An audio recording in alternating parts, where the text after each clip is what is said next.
Good morning mga kananay. Ayan, gulay-gulay muna tayo. Ayan, ito, nilaga lang natin ang ating okra at kalabasa. Okay, lagay na natin dyan, iba pa natin kulay. Ang ating dahon ng saluyot.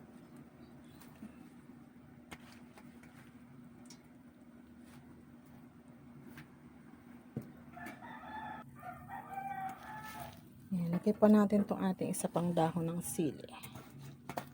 Ayan, isa pang gulay-gulay.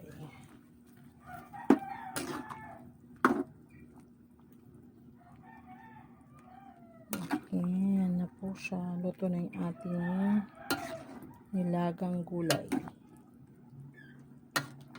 Ayan siya mga kananay. Wala pong ibang sahog yan kung hindi gulay-gulay talaga lang siya. Okay, thank you. God bless mga kananay.